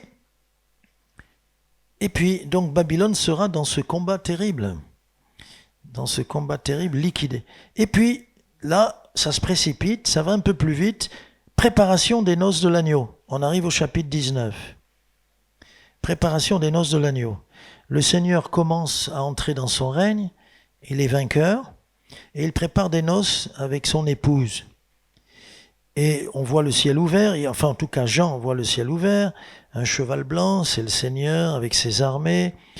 Et là, donc il y a 2 étapes. Satan est précipité plus tard. Mais là, tout de suite, on termine la guerre en précipitant le faux prophète et l'antéchrist dans les temps ardents de feu et de soufre très rapidement. Défaite, et on attrape Satan, et quand on attrape Satan, on l'emprisonne. C'est une période où Satan va être lié. L'antéchrist, le faux prophète, ils sont jetés dans les temps ardents de feu et de soufre. On n'en parle plus du tout. Puis Satan, il est lié pendant 1000 ans. Pourquoi lié pendant 1000 ans? Parce qu'il va ressortir. Alors pourquoi 1000 ans? On appelait ça le millénium. Parce que pendant le millénium, moi je pense que c'est ça, Dieu veut nous montrer l'âge d'or sur la terre. C'est-à-dire, il va nous montrer qu'on pouvait vivre heureux sur la terre. S'il n'y avait pas eu le fric, dès qu'il y a le fric, on exploite la terre, on fait souffrir la terre, vous voyez, on s'occupe de gagner, il faut qu'il y ait du rendement, etc. Bon, et puis il y aura pas le mensonge, il y aura pas. Donc les rivières vont être dépolluées. On va trouver du poisson partout, dans les rivières, dans les mers. C'est Ésaïe qui dit le loup et l'agneau et le lion et l'agneau vont être ensemble. Un enfant pourra prendre une vipère à la main. Ça sera une période. Alors quelqu'un me dit 1000 ans, c'est pile. C'est peut-être 1000 ans pile. 10 fois 100 ans, c'est peut-être un symbole, je ne sais pas, mais c'est une réalité. Le millénium aura lieu, ça sera une époque où vraiment la terre sera... Puisque Satan ne peut plus tenter qui que ce soit, et il est emprisonné. Bon, voilà cette période-là. Et dans cette période-là, sur terre, on est heureux. Mais à un moment donné, Satan est délié, et là, on ne comprend pas, mais le Seigneur lui laisse la liberté puisqu'il va faire une dernière tentative. Il va faire une dernière tentative, mais qui ne va pas aboutir. Et on voit qu'ensuite, lui aussi, il est jeté avec l'antéchrist. il les rejoint, l'antéchrist et le faux prophète. Et après ça, le compte est réglé à Satan en dernier. Et après ça, on est au chapitre 20. Je vous ai dit que les deux derniers, c'est 21-22. Chapitre 20, on appelle ça, c'est normal, le jugement dernier. Après ça, il n'y aura plus de jugement. Et là, il y a le grand trône blanc, il y a le Père, et il y a le jugement dernier. Le jugement dernier auquel vous et moi, nous avons échappé. C'est pas pour nous. Nous, on a été jugés en Christ. Jésus a été puni à notre place. Et là, ce jugement dernier, c'est quand le Seigneur va faire tout sortir, et tout ce qui a été caché, et tout ce qui a été fait dans le secret, et tout le mal, et tout ça. Et là, toute bouche sera fermée. Ils ont refusé l'avocat, il n'y aura pas d'avocat. Nous, on a un avocat. Et il a intercédé pour nous. Et quand il y a ce jugement dernier, il est dit aussi qu'il y avait un grand trône blanc. Ça, c'est le trône du Père. Le grand trône blanc, et il est là. Et ils auront peur. Mais nous, on n'a pas peur. D'ailleurs, nous, on a hâte de les voir, n'est-ce pas? De voir le Père et le Fils. Je ne sais pas comment sera le Saint-Esprit. Il est esprit, mais Dieu est esprit aussi. Et nous, notre corps glorifié, ça sera sûrement un corps spirituel, comme les anges. Parce qu'on n'aura plus besoin de manger, et on pourra... Hein? Là, si j'essaye de traverser ce mur, si j'arrive de l'autre côté, je ne sais pas si j'arrive en morceaux ou entier. Je pense que j'arrive en morceaux, mais on sera dans une autre dimension. Alors, après, il y a le ciel. Là, pour pas être long, vous lirez chapitre 21, chapitre 22. Là aussi, il y a le mot nouveau, nouveaux cieux, nouvelle terre. Et là, il faut faire attention. Quand il est dit nouveaux cieux, nouvelle terre, le millénium, on est sur terre, mais après, l'apôtre Pierre le dit, tout sera désintégré, tout sera désintégré, embrasé, l'embrasement, désintégration. Et donc, il y aura, et ça c'est chapitre 21 et 22, Jean, il voit arriver le paradis, pas sur terre, il voit arriver la nouvelle Jérusalem. C'est plus une ville. Et dans les dimensions qui sont données dans l'Ancien Testament comme dans l'Apocalypse, on comprend bien que c'est un cube. On va habiter dans la nouvelle Jérusalem. Comment c'est? Je ne sais pas. Il a une vision. Quelqu'un dira, mais c'est impossible. Je dirais, bon, aujourd'hui on le sait, mais c'est impossible d'habiter sur une boule. Ceux qui sont en haut, ça va. Ceux qui sont en bas vont tomber. Et s'ils ne tombent pas, ils vont avoir la tête à l'envers. Ils auront du sang dans la tête. Comment c'est possible tout ça? Vous voyez? Donc, la Nouvelle Jérusalem, dans la Nouvelle Jérusalem, il y a le fleuve de la vie, il y a l'arbre de la vie. Et la conclusion, 2-3 mots, il y a des avertissements, des promesses, une prière. Et donc, ce qu'on peut dire, c'est que c'est la victoire finale de Jésus, c'est le livre de triomphe du ressuscité, mais aussi de ses armées, de son Église, des anges. On se réjouit que la justice a été enfin rétablie. Puis tout ça va passer et on sera dans une autre dimension, dans une nouvelle, on va dire une nouvelle terre, mais c'est pas la terre, puisque elle vient d'en haut, elle descend, etc. Et il faut savoir que à part le dernier verset, juste avant, donc l'avant-dernier verset, c'est une prière, l'épouse et l'esprit disent « Viens Seigneur Jésus ». Donc le vrai chrétien, il a hâte que le Seigneur revienne, et je vais vous faire rire, il a hâte que le Seigneur revienne, même s'il doit se marier dans 3 mois. Le pauvre. Parce qu'on sera tellement heureux que ces choses de la terre ne compteront plus. Et puis on les oubliera. On sera dans une autre dimension, on oubliera. On oubliera. Vous voyez? Bon, j'ai essayé d'être simple, de dire ce qu'il y a dedans un peu. Après, ne me demandez pas des choses qui vont faire que peut-être je vais faire des erreurs. J'ai fini, mais c'est vrai qu'il y avait des questions. J'ai répondu pour le cheval noir, 3e cavalier.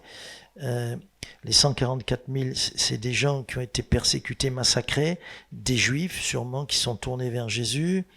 Bon, quand Jésus dit « je viens bientôt », alors il faut savoir, pour répondre à cette question, que Jésus vient, regardez ce que dit Jésus lui-même, il vient, mais il dit comme un voleur dans la nuit. Il vient, mais on peut dire, sans éclat, en cachette. Et pourtant, après, il est dit qu'il vient dans sa gloire avec ses armées. C'est parce qu'il y a 2 phases dans sa venue. Il vient d'abord pour nous emmener avec lui, l'enlèvement. Ça s'appelle l'enlèvement, le rapt.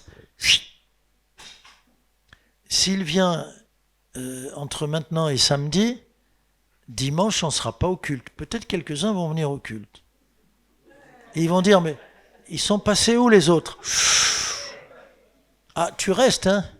Si tu restes, tu vas entrer dans la grande tribulation. C'est pour ça que la grande tribulation de 7 ans, c'est 17 ans, mais elle a 2 périodes. À mon avis, on va connaître le début des tribulations de Satan au pouvoir. On voit déjà comment les pays ne sont plus en démocratie, petit à petit, totalitarisme, des gouvernants, tout. On va voir ça, mais au bout d'un moment, on est enlevé. Et donc, ça c'est l'enlèvement. Mais après, on revient, et Jésus vient dans toute sa gloire pour régler tous les comptes, pour Armageddon. Voilà, c'était la réponse. Le paradis sera-t-il dans le ciel? Oui. Sur la terre, non. Le millénium, oui. 1000 ans, mais 1000 ans, ou qu'importe, voilà. Hein?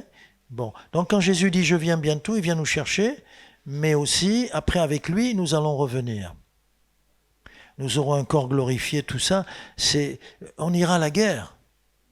Et mes chères sœurs, même la plus douce, la plus gentille, elle va être un guerrier à cette guerre, parce que c'est la dernière. C'est pour régler les comptes de Satan et ses sbires. Ça va être... Donc c'est un livre d'espérance pour ceux qui souffrent. C'est un livre de résurrection pour ceux qui sont morts. C'est un livre, enfin, la justice de Dieu qui va s'exercer. Voilà. Voilà. Alors, si quelqu'un veut venir me voir après, parce qu'il ne faut pas être long, on ne va pas accaparer le temps, vous venez, hein, on est là pour vous. Mais je vous dirai à chaque fois, moi je ne sais pas tout, je ne comprends pas tout, surtout une vision. Jean, il raconte avec ses mots à lui, ce qu'il a vu, et moi je comprends avec mes mots à moi, ce que je lis, et il y a un petit décalage. Voilà. Mais ce sont des choses qui vont s'accomplir bientôt, très bientôt. Amen? Donc n'ayez pas peur. Il ne faut pas avoir peur. Nous, on est dans la joie, dans la paix, parce qu'on est du côté de ceux qui vont gagner. Alléluia. C'était intense, hein? Ouais. Et très intéressant, très enrichissant. Merci encore, Apollo. Et pour passer à l'étape suivante, on va continuer sur la bonne humeur, dans la joie, sur un petit test, hein, un petit test de connaissance, pour voir si vous avez bien suivi, si vous avez bien traité le livre de l'Apocalypse. Non, c'est très facile, ne vous inquiétez pas. On va faire un petit jeu. En fait, ça c'est une sorte de devinette. Donc on va diffuser un mot avec des briques de lettres. Et en fait, vous êtes... donc le but du jeu, c'est de trouver le mot en un seul coup, bien sûr. Mais on ne prend pas la parole tous en même temps. Donc c'est à la main levée, au premier. Donc on lui passera le micro et la personne donnera sa réponse. Est-ce que c'est clair? On peut y aller pour ce jeu? Il n'y a rien à gagner. Hein. Donc, calm down. Bon, est-ce qu'on peut passer sur le premier mot? Vous levez la main. Ah, il y a une personne là. Révélation. Oui, c'est ça. Bon, si vous avez vu, hein, Bravo, il y a un Guster. petit compteur de 3 secondes, enfin voilà, 3 secondes, 10 secondes. On va raccourcir un peu quand même, il faut augmenter un peu la difficulté, et, hein, on va dire 3 secondes. Donc c'était bien révélation. On va passer au deuxième mot.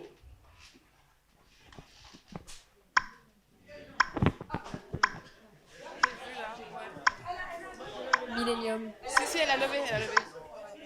Si, elle a levé. C'était en même Elle a temps, dit mais- millénium. Oui. Mais elle l'avait aussi, je pense que mais aussi. C'était en même temps, mais bien joué. C'est bien. Vous voulez compter les points en plus? Ok. 1 et 2. Alors, 1 et 1. Voilà, on va dire ça comme ça. Ok. Le troisième, s'il vous plaît. Là. C'est devant, ouais. Joël. Royaume. Yes. Super. Exactement. Le suivant. Là, Chris. Je crois que c'est Chris.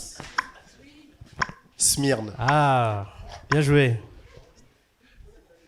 Effectivement, c'est ceux qui connaissent un peu la géographie. Ah, forcément. Ok. Un autre?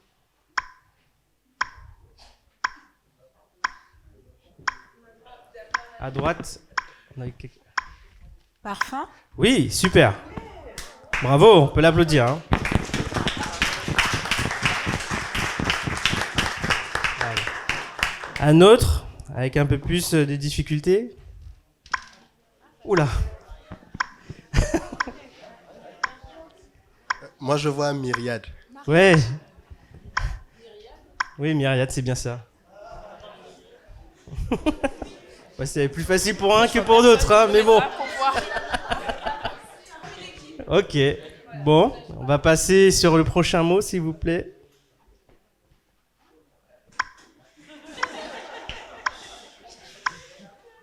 Une main.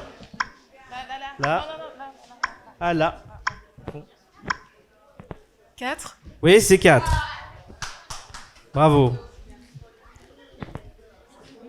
Ok. Voilà, on va aller sur le prochain.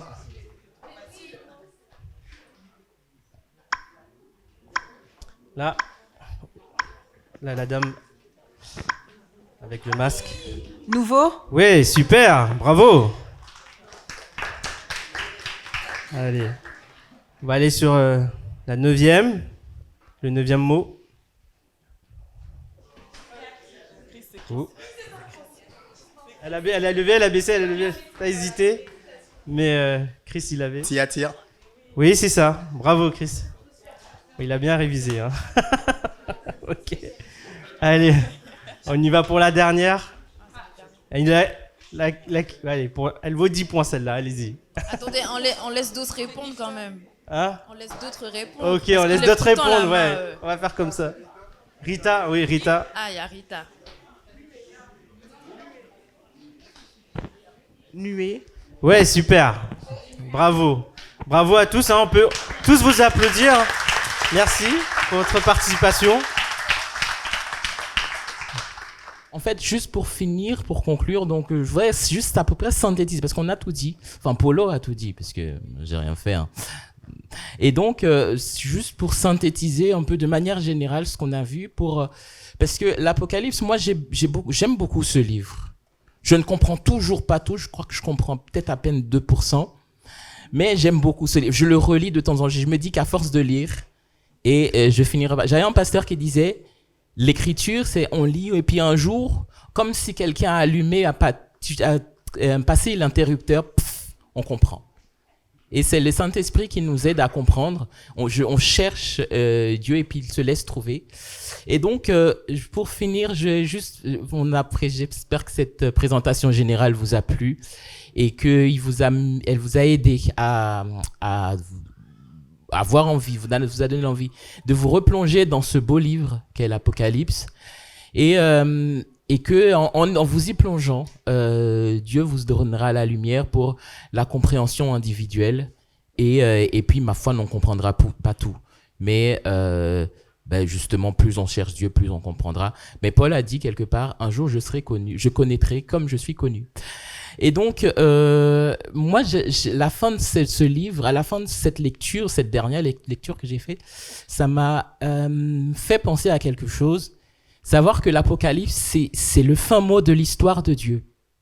C'est-à-dire que Dieu, dans ce livre qu'il a écrit, qu'il nous a donné, qui commence par « Au commencement était la parole », l'Apocalypse vient donner le dénouement à ce beau livre qu'il nous a laissé.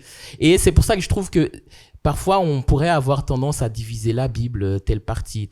Mais l'Apocalypse vient montrer que la Bible est une et indivisible et unique, et donc toute l'écriture se rejoint d'un bout à l'autre. Et moi, à la fin, ça m'a fait penser à une autre chose, parce que j'avais fait des études d'histoire. Les gens me disaient, mais qu'est-ce que tu fous, qu'est-ce que tu fais en histoire? Ça te rapporte quoi de savoir que Louis XIV est mort en 1715? Qu'est-ce qu'on en a à faire? Bon, Louis XV, 1774, qu'est-ce qu'on en a à faire? Mais j'ai compris que finalement, l'histoire, c'était pas ça, c'était pas que ça, c'était même pas vraiment les dates 1515 Marignan. Finalement, c'est le mouvement de l'histoire, c'est le mouvement de la vie sur la terre depuis que Dieu a dit, depuis que Dieu a déployé les cieux, comme il nous est dit dans Ésaïe 44, verset 24b, depuis que Dieu a déployé les cieux et étendu la terre. C'est tout ce qui se passe jusqu'au jour où le ciel se retirera, comme nous dit l'Apocalypse. Le ciel se retire comme un livre qu'on roule. Chut, le ciel se retire et toutes les montagnes et toutes les îles se remueront de leur place. C'est ça l'histoire. C'est Dieu qui commence et c'est lui qui donne le mot de la fin. Et ça m'a fait penser finalement à cette phrase de Saint Augustin qui disait, j'avais appris ça pour le bac, qui disait... ça fait un peu longtemps, enfin pas si longtemps que ça. La providence divine qui conduit admirablement toutes choses gouverne la suite des générations humaines depuis Adam jusqu'à la fin des siècles, comme un seul homme qui, de l'enfance à la vieillesse, poursuit sa carrière à travers le temps. Et donc, c'est l'histoire de Dieu, c'est un peu comme la vie de quelqu'un.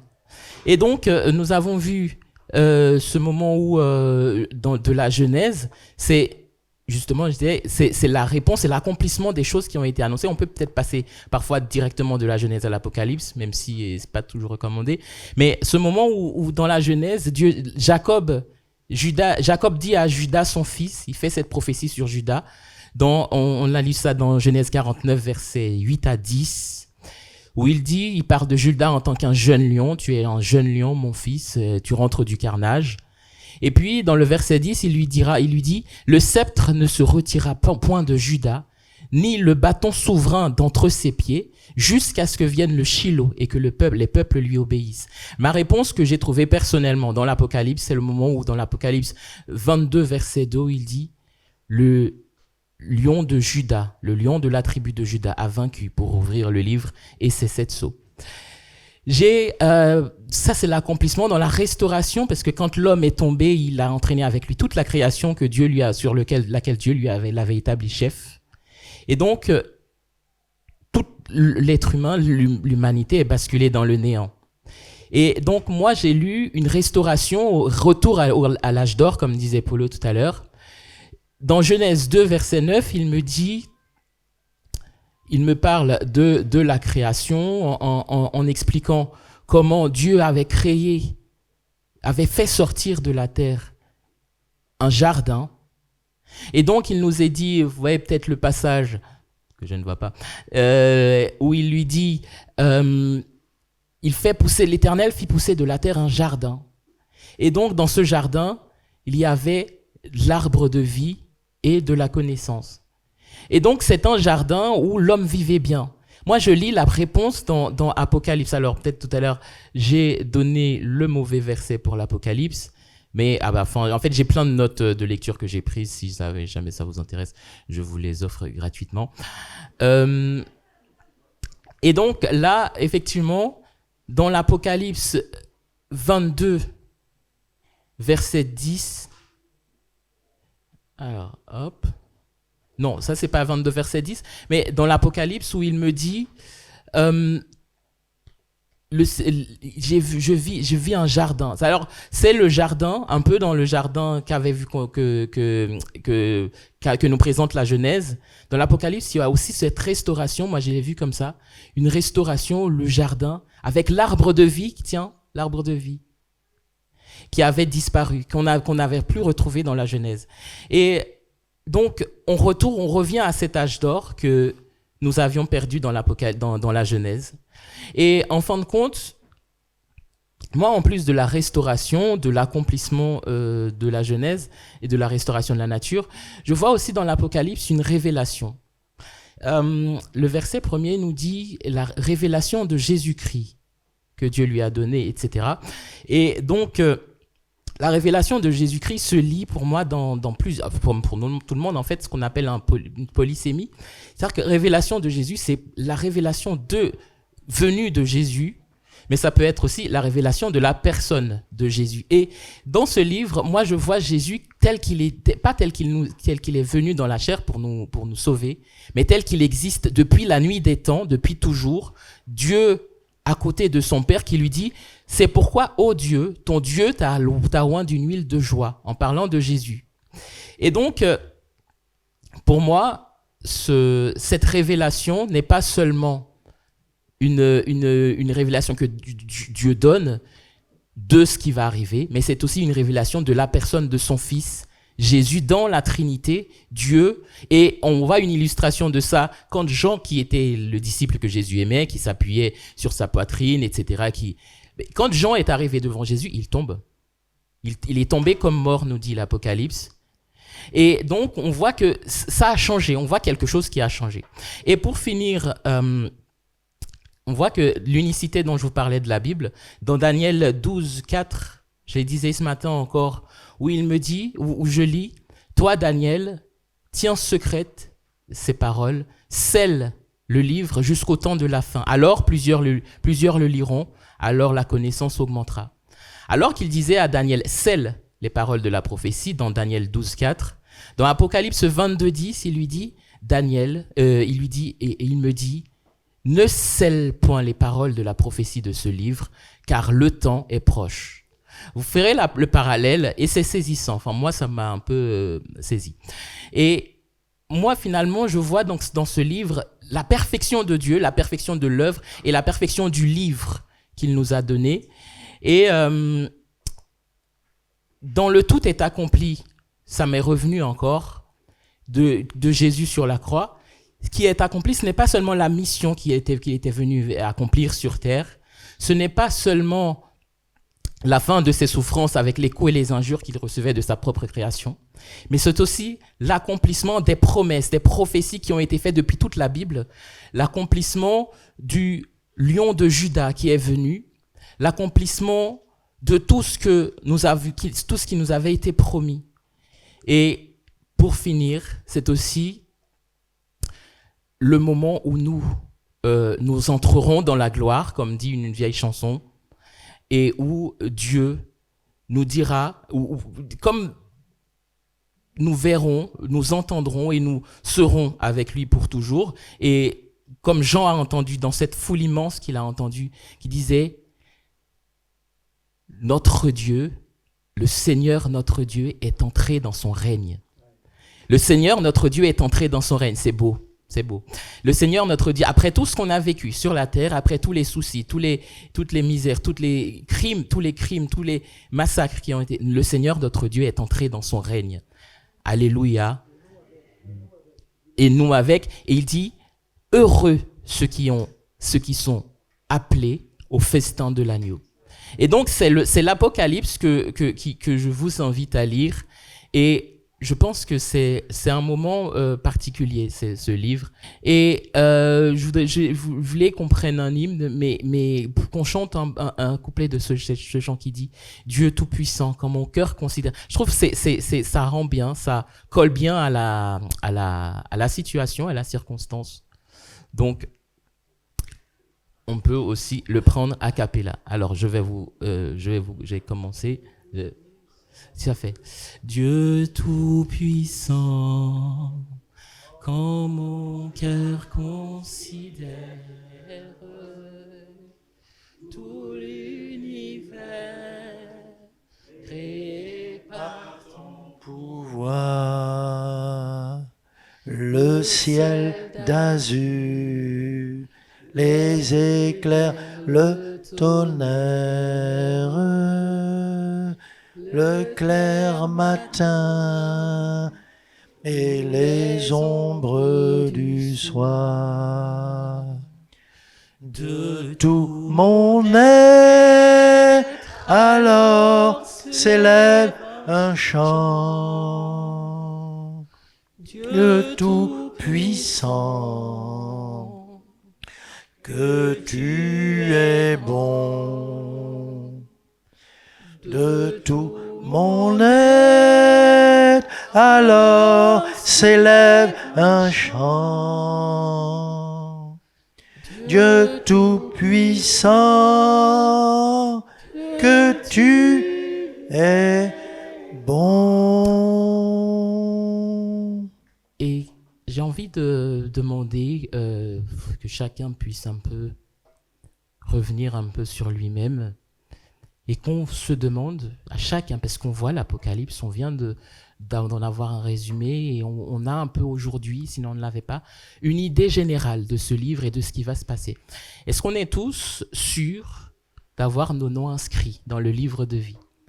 J'ai demandé si ceux qui sont sûrs d'avoir leurs noms inscrits dans le livre de vie, c'est le moment de remercier le Seigneur. Disons merci Seigneur. Merci Seigneur. Ceux qui sont certains d'être sauvés, d'avoir l'assurance du salut, disons merci Seigneur. Et on va remercier Dieu. Chacun dans son coin, pour lui-même. Parce que vu que chacun rendra compte pour lui-même, chacun rend des actions de grâce pour lui-même. Et cette prière, je demanderai à Alexandre de conduire au micro, mais chacun rendra grâce pour son salut personnel. Parce que le salut est personnel. Amen. Effectivement, on a parlé de désolation, de tribulation. Mais nous, par la grâce de Dieu, nous sommes sauvés en Jésus-Christ. Et si on lit Thessaloniciens, verset 16, il dit « Car le Seigneur lui-même a un signal donné. À la voix d'un archange et au son de la trompette de Dieu descendra du ciel. Et les morts en Christ ressusciteront premièrement. Ensuite, nous les vivants, qui seront restés, nous serons tous ensemble enlevés avec eux sur des nuées à la rencontre du Seigneur dans les airs. Et ainsi, nous serons toujours avec le Seigneur. » Alléluia. Ceux qui ont accepté Jésus-Christ dans leur vie. Est-ce que vous pouvez vous lever, s'il vous plaît? Les chrétiens n'ont pas à avoir peur de tout cela, de tout ce que nous avons lu, des tribulations. À condition d'être en Jésus-Christ. La parole est claire, elle dit, si tu confesses de ta bouche le Seigneur Jésus, si tu crois dans ton cœur que Dieu a ressuscité des morts, alors tu seras sauvé. Alléluia. Si tu crois en cela, on va tous prier à haute voix pour dire simplement merci Seigneur. Tu nous évites des tribulations, de la désolation. Tu nous as sauvés. Tu nous as tellement aimés que tu as envoyé ton Fils à la croix pour nous. Ton sang s'est versé pour nous, pour le pardon de nos péchés. Et aujourd'hui, nous sommes sauvés par ta grâce. Merci Seigneur. Prions ensemble. Seigneur Jésus, merci pour tant de bonté. Merci Seigneur pour tant d'amour. Merci Seigneur pour toutes tes grâces, Seigneur Jésus.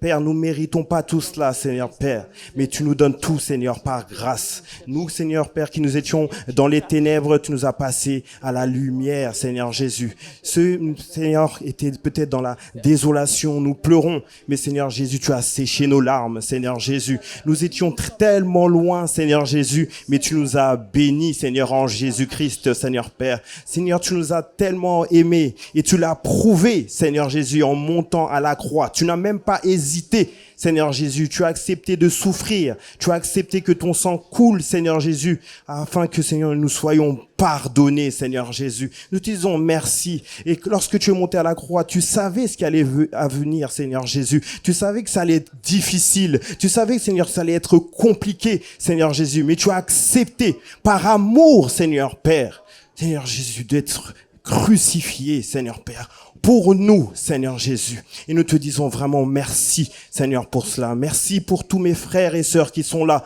debout, Seigneur Jésus. Ça veut dire qu'un jour, tu les as visités. Un jour, tu les as rencontrés personnellement, Seigneur Jésus. Je te demande de les garder. Je te demande, Seigneur Jésus, qu'ils persévèrent en Jésus-Christ, Père. Seigneur Jésus. Oh, Seigneur, tu dis que celui qui persévérera jusqu'à la fin sera sauvé. Seigneur, qui s'accroche à ta parole, qui s'accroche, Seigneur, à la prière. Même si des fois peut-être c'est compliqué, les circonstances sont difficiles, Seigneur Jésus, mais toi, Seigneur, tu les relèves. Seigneur, tu vois, Seigneur, leurs conditions, Seigneur Jésus. Peut-être qu'ils sont peut-être dans la peur, peut-être dans la crainte, mais Seigneur, toi, ta parole dit, soyez toujours dans la joie. Soyez toujours dans la joie. Peu importe les circonstances, peu importe les situations, soyez toujours dans la joie. Et un jour, nous te verrons. Un jour, nous te verrons dans la gloire, au nom de ton Fils Jésus-Christ. Nous t'avons prié. Amen. Amen, amen, amen, amen, amen. Et Alléluia. enfin, pour finir, merci Seigneur. Merci Seigneur. Et enfin, pour finir, j'avais à cœur qu'on prenne ce temps d'intercession parce que nous avons tous des proches, des membres de la famille, des membres des amis que nous aimons. Parce que de toute façon, nous devons aimer tout le monde. Bon, c'est pas un choix. Je le dis d'abord pour moi. Mais, et donc, nous avons des proches. Et je voudrais quand même qu'on prenne quelqu'un que tu connais, qui s'est écarté du vrai chemin, quelqu'un qui... Nous connaissons tous quelqu'un. Quelqu'un de ta famille que tu voudrais pas, que tu aimes beaucoup, que ce soit un frère, une sœur, une mère, un père, un parent. Et donc, je voudrais qu'on prenne un moment d'intercession pour prier pour ces personnes que nous connaissons, parce que Dieu nous a demandé de prier. Après, le reste, c'est lui qui sait, c'est lui qui connaît. Paul a dit, si je pouvais moi-même perdre le salut pour que mes compatriotes puissent l'avoir, je le ferais. Et donc, ça nous montre jusqu'où doit aller notre amour. Dieu sait ce qu'il fera. Nous, ce qu'il nous demande, c'est d'intercéder. Et donc, nous allons intercéder pour quelqu'un, pour plusieurs personnes, pour des proches que nous connaissons, pour des amis. Et donc, demandons à Dieu de les visiter, de les épargner de la colère à venir, parce qu'elle viendra certainement. Puisque c'est annoncé, il est impossible qu'elle ne vienne pas. Donc, nous devons essayer nous devons intercéder. Le reste appartient à Dieu. Prions ensemble. Seigneur éternel, tu nous as demandé d'intercéder, de prier pour nos ennemis. Et nous prions aussi pour nos amis. Des proches, nous en avons, de la famille, nous en avons. Parfois, c'est des gens qui te servaient, des gens qui te cherchaient, des gens qui étaient même baptisés. Oui, Seigneur, et puis un jour, comme la semence qui tombe dans la mauvaise terre, la semence s'est perdue. Aucun fruit n'a été porté. Ils sont loin de toi. Aujourd'hui, tu nous demandes d'intercéder. Nous les aimons. Nous te prions, Seigneur, de les visiter. Après, tu es souverain. Nous ne pouvons pas te donner d'ordre, mais nous te demandons une grâce. Des sœurs, des frères, des parents, des amis. Touche-les. Trouve un moyen. Tu es le Dieu du tout possible. Trouve un moyen de les chercher, de les accompagner, de les amener jusqu'à toi. Parce que pour Moïse, tu as épargné le peuple. Pour Moïse, tu avais épargné Israël. Alors, Seigneur, tu peux nous faire cette grâce. Tu peux, dans ta miséricorde infinie, nous racheter un proche, nous racheter une personne de notre famille. Alléluia. Nous sauver quelqu'un, Seigneur. Permets-nous de pouvoir avoir cette personne-là à côté de nous, avec toi, au paradis. Parce que tu es le Dieu qui est capable, tu es le Dieu qui fait grâce, qui fait miséricorde à qui tu fais miséricorde. Alors nous te demandons, nous implorons ta grâce. Merci Seigneur pour ce que tu vas faire. Nous avons confiance en toi, tu es le Dieu qui ne donne pas de pierre à ses enfants quand ils lui demandent du pain. Tu es celui qui ne nous donne pas un serpent quand il te demande du poisson. Alors fais grâce. Fais grâce Seigneur. Et pitié de nous parce que nous aurions bien aimé faire quelque chose, mais nous ne pouvons pas. Chacun se décidera pour lui-même. Nous avons décidé pour nous. Ils ont décidé pour eux. Mais tu peux aussi faire grâce. Parce que tu es le Dieu qui peut tout. Au nom de Jésus, Amen.